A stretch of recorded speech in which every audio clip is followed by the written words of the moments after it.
Waalaikumsalam warahmatullahi wabarakatuh. Oke, saya mohon izin off cam ya, karena jaringan saya nggak stabil. Sebelum kita mulai perkuliahan kita pada siang hari ini, silakan berdoa menurut agama dan kepercayaan masing-masing. Semoga apa yang kita pelajari ya pada siang hari yang panas berkahan, baik kita sendiri ataupun bagi sesama manusia. Berdoa dipersilakan.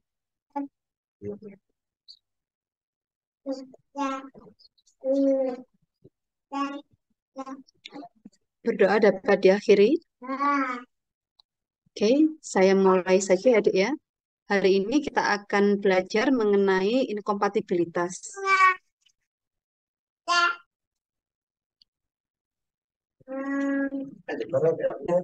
Inkompatibilitas itu definisinya adalah suatu kejadian interaksi pada pencampuran dua atau lebih obat akibat pada perubahan fisik, sifat fisika, sifat kimia maupun dari efek terapeutik dari obat.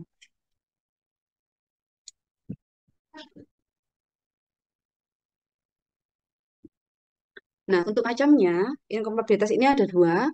Ada inkompatibilitas farmasetik atau bentuk sediaan, kemudian ada inkompatibilitas terapeutik atau yang biasa dikenal dengan interaksi obat.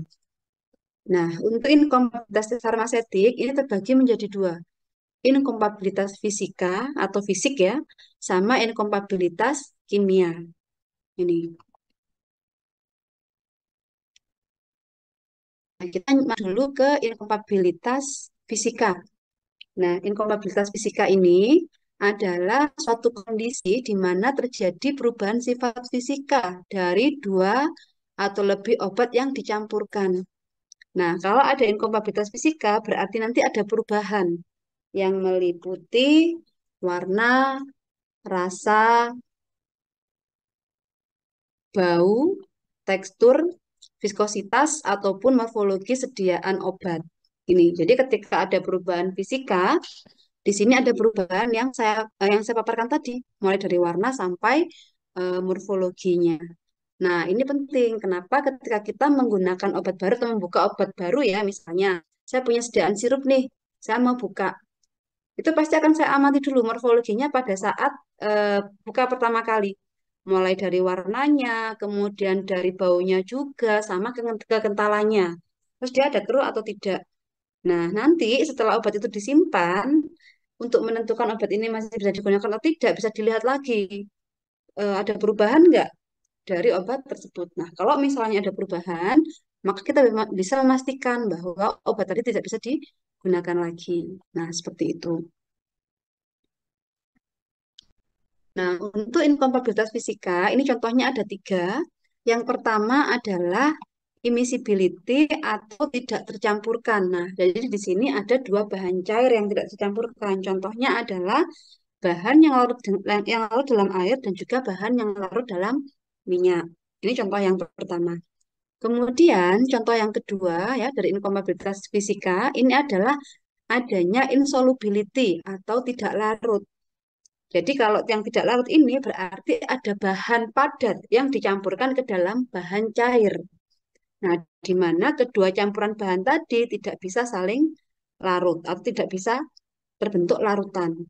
Nah, contohnya ada itrakonazol ya yang dicampurkan dalam air.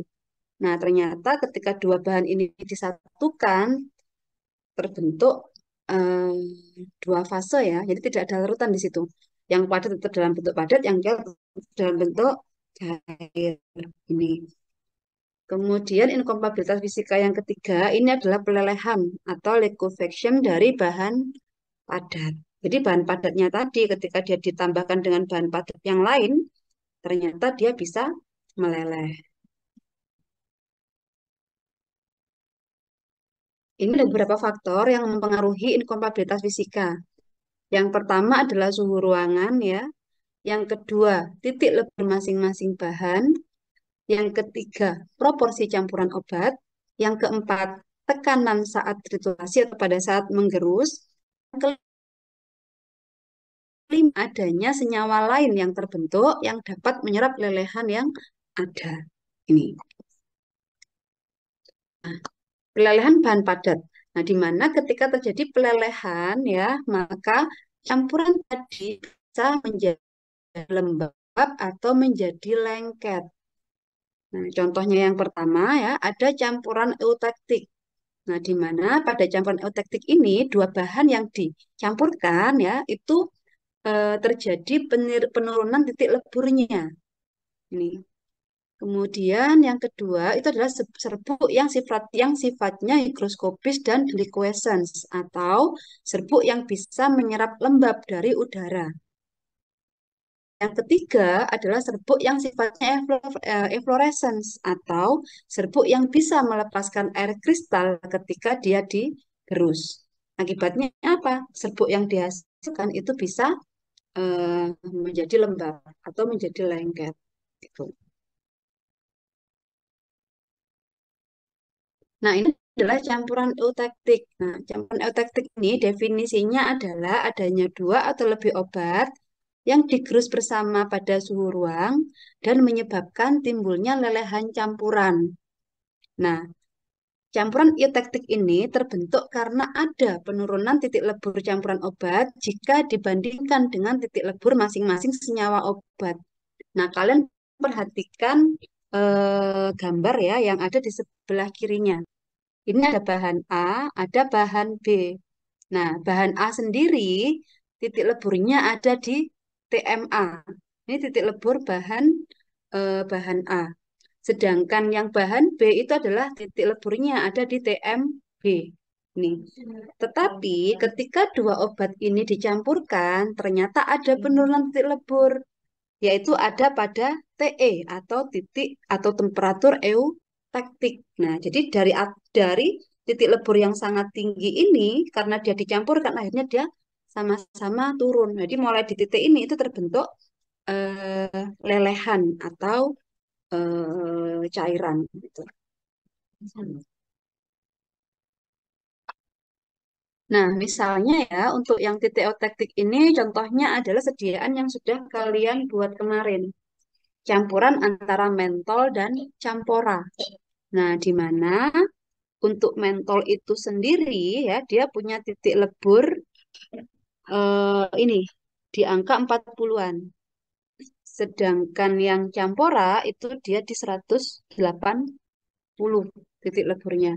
Nah, ketika dua campuran ini dicampur ya, ternyata titik leburnya itu ada pada suhu sekitar 10 derajat. Nih. Nah, jadi ketika ada dua bahan ini dicampurkan ya, maka akan terbentuk campuran eutaktik. Akibatnya serbuk campuran menjadi lembab atau basah. Nah, bagaimana solusinya? Solusinya ini. Nah, solusi yang pertama, masing-masing senyawa obat digerus sendiri-sendiri dengan ditambahkan dengan adsorben inert. Adsorben inertnya bisa berupa amilum, sakarum laktis, ataupun magnesium karbonat. Nih kalau kemarin kan kita menggunakan talek ya. Ini ada talek sama ada ZNO. Itu yang kemarin, yang praktikum kemarin. Nah, yang pertama mentolnya itu ditambah dengan spiritus fortior atau alkohol 96% ya. Ini dia digerus dalam mortir sampai tepat larut, kemudian ditambahkan adsorben. Kemudian tetap digerus ya sampai spiritus fortiornya ini menguap. Nah, taunya bagaimana kalau spiritus ini sudah menguap? Kalian tahu bahwa nanti campuran serbuknya itu sudah tidak lembab. Itu menandakan bahwa spiritusnya ini sudah menguap semuanya. Itu cara yang pertama. Cara yang kedua ya, campora ditambahkan dengan spiritus fortior juga dalam mortir ya, dan digerus sampai tepat larut. Kemudian ditambahkan adsorben ya, dan digerus sampai spiritus fortiornya menguap. Nah, baru setelahnya campuran mentol tadi ya akan ditambahkan dengan campora. Baru kemudian digerus sampai homogen. Itu cara yang pertama. Cara yang kedua diberikan secara terpisah. Jadi mentol tadi ya, jadi stepnya hanya sampai di mentol dia ditambah spiritus fortior kemudian ditambah adsorben ya. Campora juga sama. Baru kemudian pemberiannya diberikan secara terpisah. Jadi yang kedua ini nggak usah dicampur, tapi menggunakannya aplikasinya itu dia nanti oleskan atau ditaburkan sendiri-sendiri. Cara yang ketiga, ya, mentol dan campora ini dicampur dulu. Setelah mereka dicampur, kita biarkan kedua zat ini membentuk cairan atau mencair atau meleleh. Nah, baru setelah terbentuk lelehan, maka ditambahkan adsorben. Baru kemudian bahan-bahan yang lainnya itu ditambahkan. Untuk prinsip pencampurannya masih tetap sama ya. Usahakan serbuk yang dicampurkan itu ada pada jumlah yang hampir yang sama banyak. Tujuannya apa? Supaya mempercepat terjadinya homogenitas. Itu. Nah, kemudian yang kedua, ini adalah serbuk yang sifatnya higroskopis dan deliquescence. Nah, higroskopis ini pengertiannya adalah senyawa atau zat yang mampu menyerap kelembapan, tetapi tidak menyebabkan zat menjadi terlarut. Ini kalau yang higroskopis, jadi dia zatnya nggak sampai terlarut. Tetapi kalau yang deliquescence ya, zat tadi itu mampu menyerap kelembapan ya sejauh zat tersebut larut dalam air. Ini, jadi zatnya ikut larut nanti kalau yang deliquescence. Contohnya apa saja? Contohnya ada natrium bromida, ada KBr atau kalium bromida, ada kalsium bromida, ada amonium bromida, ada amonium iodida, dan ada amonium iodida. Natrium iodida sama amonium iodida. Nah, penanganan untuk serbuk yang sifatnya higroskopis dan deliquescence ya, ini ada beberapa tahap ya, ada beberapa step ya, beberapa cara ya. Yang pertama adalah bahan-bahan ini digerus dalam mortir kering dan hangat. Nah, karena kan sudah membuat ya kemarin ya mortir kering dan hangat ya pada saat asistensi ya. Jadi pengerjaannya dilakukan di mortir yang kering dan hangat tadi. Kemudian pada saat pencampuran nanti ditambahkan adsorben yang sifatnya inert. Nih. Atau bisa juga nanti dicampurkan sendiri-sendiri. Ini adalah penanganan untuk serbuk yang sifatnya higroskopis dan deliquescence.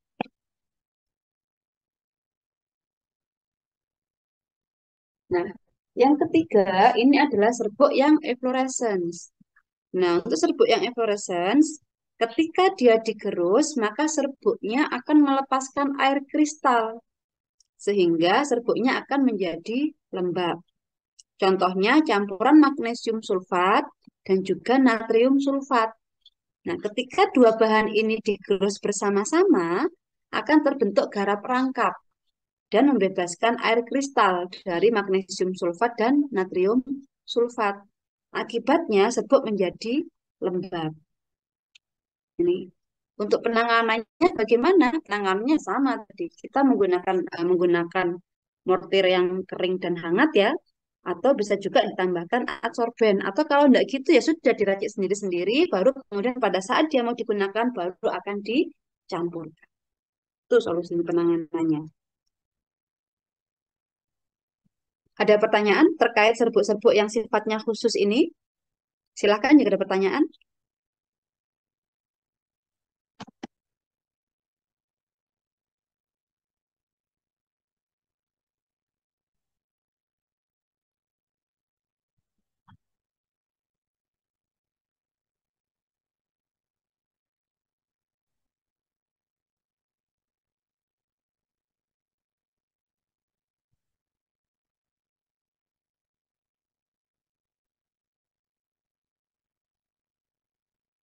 Tidak ada ya. Baik, kalau nggak ada saya lanjutkan. Nah, yang kedua ini adalah inkompatibilitas kimia. Inkompatibilitas kimia ini adalah perubahan-perubahan yang terjadi oleh karena timbulnya reaksi-reaksi kimia pada waktu mencampurkan bahan-bahan obat. Nih. Nah, bentuk inkompatibilitas kimia diantaranya adalah ada beberapa reaksi. Mulai dari reaksi oksidasi, reaksi hidrolisis, ada polimerisasi, ada isomerisasi, ada dekarboksilasi, ada absorpsi dari karbon dioksida, dan ada juga pembentukan kompleks yang tidak larut. Nah, ini adalah bentuk-bentuk dari inkompatibilitas kimia. Nah, yang pertama kita masuk ke oksidasi. Sedikit mengulang ya dari reaksi pada saat di SMA ya. Nah, kita tahu bahwa oksidasi itu adalah reaksi yang mengalami peningkatan bilangan oksidasi dan penurunan elektron. Nah, atau dapat juga dikatakan bahwa oksidasi adalah reaksi di mana suatu zat mengikat oksigen. Nah, contohnya mungkin ya tablet vitamin C ya. Nah, di mana kalau tablet vitamin C ini diletakkan di ruangan terbuka, dia akan mengikat oksigen sehingga warnanya bisa berubah dari warna kuning menjadi agak gelap atau menjadi kecoklatan. Nih, kalau bahan itu sudah warnanya berubah menjadi kecoklatan, berarti sudah dikatakan bahwa bahan obat tersebut mengalami reaksi oksidasi.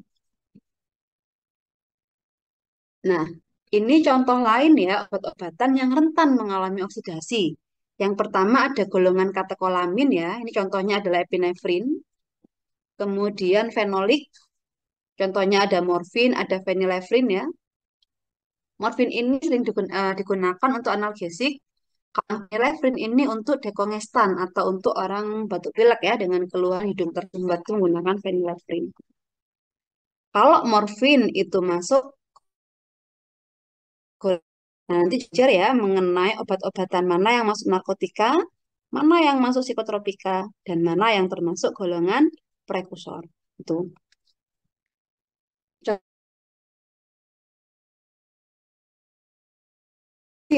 Contohnya ada chlorpromazin, ada prometasin. Nih. Kemudian ada golongan steroid. Ini ada golongan antibiotik ya seperti tetrasiklin ya. Terus ada amphotericin B ya dan juga pengaruh oksidasi di antaranya yang pertama adanya oksigen. Nah, karena adanya oksigen ini bisa menyebabkan terjadinya reaksi oksidasi, maka obat-obatan yang yang rentan teroksidasi kita bisa meletakkan pada wadah yang tertutup rapat gitu. Kemudian cahaya. Nah, cahaya ini juga bisa menyebabkan reaksi oksidasi. Ini, kalau ada bahan obat yang seperti itu, berarti obatnya nanti bisa diletakkan pada botol kaca yang gelap atau pada botol yang warnanya gelap, karena menghambat atau menghalangi penetrasi dari cahaya. Ini biasanya ya kalau pada obat-obatan kemoterapi yang sifatnya mudah teroksidasi, nanti di botol infusnya itu dibungkus dengan kresek yang warnanya hitam. Malah kalau memang dia itu rentak oksidasinya itu benar-benar rentan sekali ya, sampai ke arah selang infusetnya itu juga dibungkus dengan plastik yang berwarna gelap gitu. Kemudian faktor yang ketiga adalah adanya ion-ion logam berat. Ini. Kemudian temperatur ya. Kemudian kalau terkait dengan tiga hal ini, jika memang dia bisa menyebabkan oksidasi. Atau kalau memang terpaksa harus ada ion logam tersebut, mungkin bisa ditambahkan bahan-bahan yang mengandung antioksidan itu. Kemudian temperaturnya ini juga perlu dipertimbangkan ya. Kita memilih temperatur yang pada suhu tersebut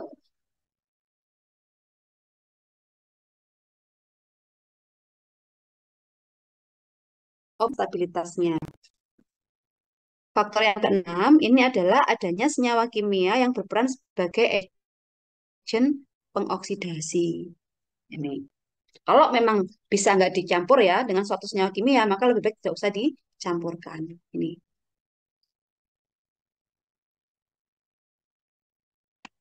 Nah, ini ada beberapa cara ya untuk mencegah terjadinya oksidasi. Yang pertama, mencegah paparan obat dengan oksigen atau cahaya. Caranya tadi sudah saya sampaikan ya, bisa menggunakan botol kaca yang berwarna gelap, atau bisa juga dibungkus dengan plastik yang warnanya gelap.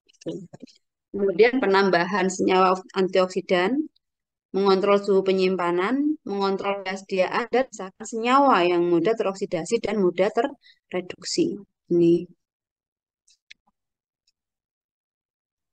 hidrolisis. Nah, kita masuk ke yang hidrolisis. Hidrolisis ini adalah penguraian kimia zat oleh air dan tergantung pada sifat kimia, kelarutan, pH, dan potensial redoks ini. Hidrolisis melibatkan reaksi bahan kimia organik dengan air untuk membentuk dua atau lebih zat baru, dan biasanya akan ada pemutusan ikatan kimia dengan penambahan air. Nah, ini contoh obat-obatan ya yang rentan mengalami hidrolisis adalah obat-obatan yang punya gugus ester. Ester kan oksigennya kan rangkap ya, gitu ya. Kemudian ikatan rangkapnya ini bisa terputus ya. Kemudian supaya dia stabil, dia akan mengikat air sehingga terjadilah reaksi hidrolisis. Ini contohnya yang pertama ester. Yang kedua adalah amida. Yang ketiga adalah golongan imida. Nih. Nah, untuk faktor-faktor ya yang berpengaruh terhadap terjadinya reaksi hidrolisis, diantaranya adalah keberadaan air.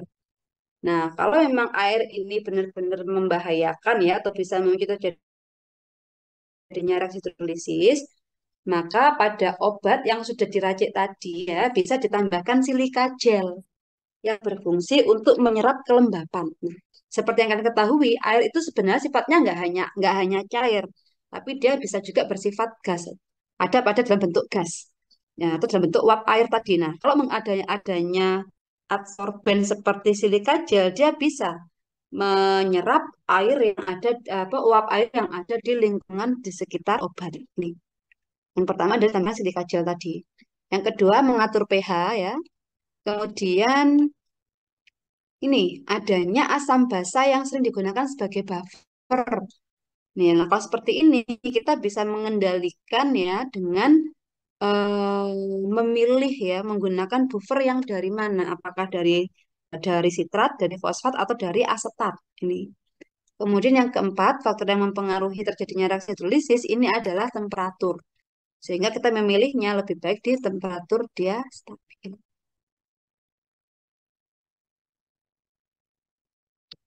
Nah, kemudian ini adalah contoh reaksi pembentukan endapan yang tidak larut. Nah, pada pencampuran zinc sulfat dan natrium borea, ini bisa terbentuk larutan keruh. Karena apa? Terbentuk zinc borat yang sifatnya basa.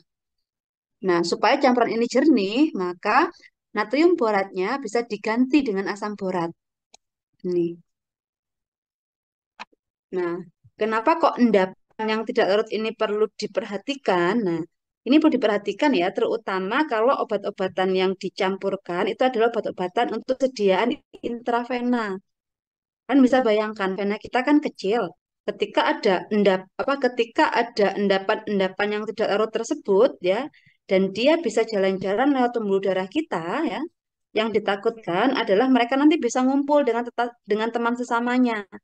Akibatnya terbentuk trombus atau sumbatan. Nah, kalau ada sumbatan berarti aliran darah pasti akan terganggu sehingga beberapa organ bisa jadi tidak teraliri atau tidak terperfusi oleh darah. Akibatnya apa? Jaringan tadi bisa iskemik atau bisa mati karena dia kekurangan suplai oksigen ataupun kekurangan suplai nutrisi.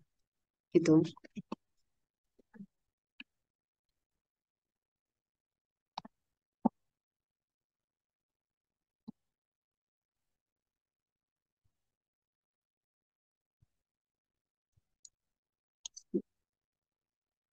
Nah, kita masuk ke yang inkompatibilitas terapeutik.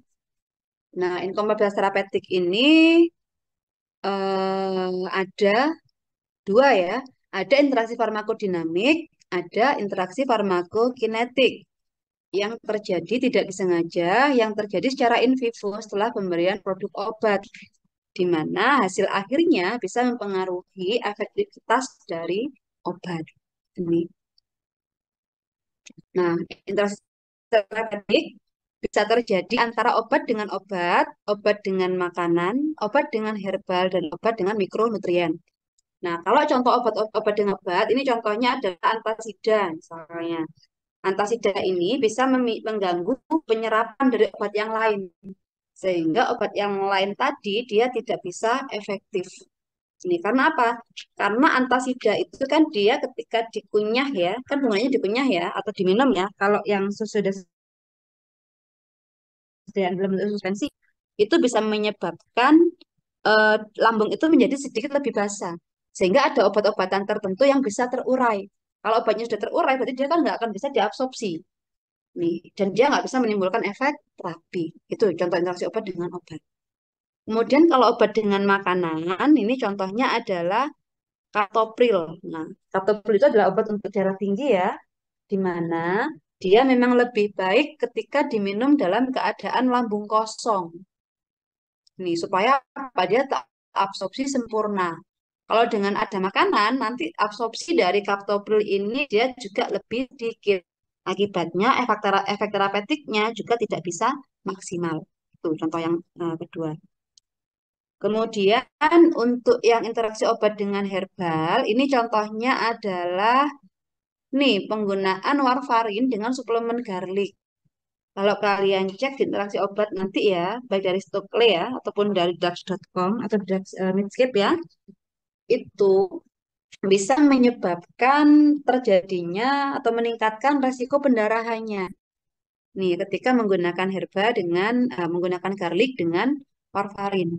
Solusinya bagaimana? Solusinya adalah suplemennya yang dihentikan, suplemen garlicnya, herbanya yang dihentikan. Kemudian ke dokter ya untuk memeriksakan INR-nya berapa. Karena apa? Kalau misalnya ada pendarahan, kita bisa memastikan bahwa INR pasien itu tidak sesuai dengan INR yang dipersyaratkan. Nih. Contoh yang keempat ya dari interaksi itu adalah obat dengan mikronutrien. Contohnya apa? Contohnya salah satunya adalah penggunaan antibiotika golongan quinolon ya dengan kalsium. Nah, di mana ya contohnya ciprofloxacin ya. Ciprofloxacin ini ketika dia diminum bersamaan dengan susu ya ataupun tablet kalsium, nanti cipronya ini bisa berikatan dengan kalsiumnya sehingga dia menjadi tidak aktif. Itu yang perlu diperhatikan.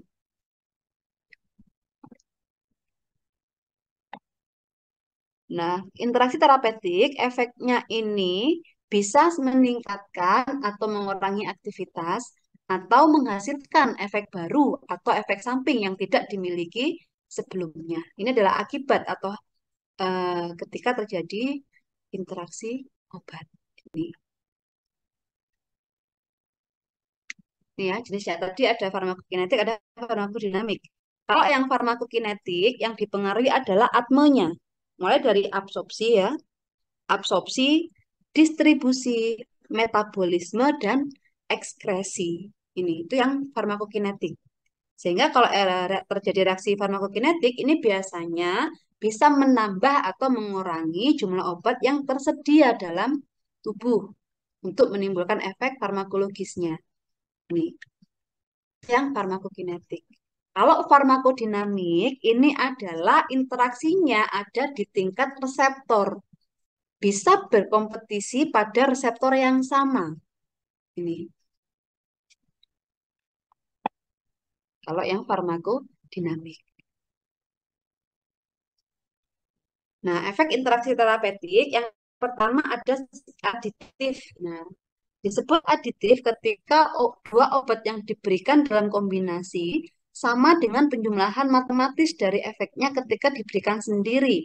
Misalnya, obat A itu indeks terapinya itu 1, obat B itu efek terapinya juga sama-sama 1. Ketika obat A dan obat B ini dikombinasi, maka efeknya adalah sama dengan 2. Itu. Jadi aditif ini adalah 1 ditambah 1 sama dengan 2. Ini yang aditif. Kemudian yang kedua, ini contohnya adalah yang sinergisme potensiasi. Kalau kita ngomong sinergisme ya, efek yang terjadi ini adalah lebih besar daripada jumlah efek obat jika diberikan secara terpisah. Sinergisme kalau diibaratkan secara hitung-hitungan ya, 1 ditambah 1 itu sama dengan lebih dari 2. Itu adalah efek interaksi yang sinergisme. Yang ketiga, efek antagonisme. Kalau antagonisme berarti efek dari dua obat yang diminum bersama-sama itu saling bertolak belakang. Akibatnya, efek obat menjadi lebih kecil ya daripada jika diberikan secara terpisah. Misalnya kalau yang antagonisme ini kurang lebih ya ketika diibaratkan secara matematis, 1 ditambah 1 sama dengan 0. Ini jadi efeknya bisa tidak ada. Ini yang antagonisme. Oke, saya rasa itu yang bisa saya sampaikan terkait inkompatibilitas ya. Jika ada pertanyaan, monggo silahkan diajukan.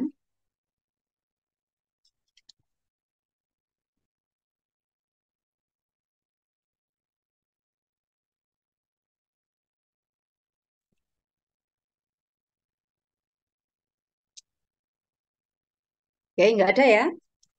Oke, kalau nggak ada, saya lanjutkan sedikit ya ke perhitungan dalam resep. Ya,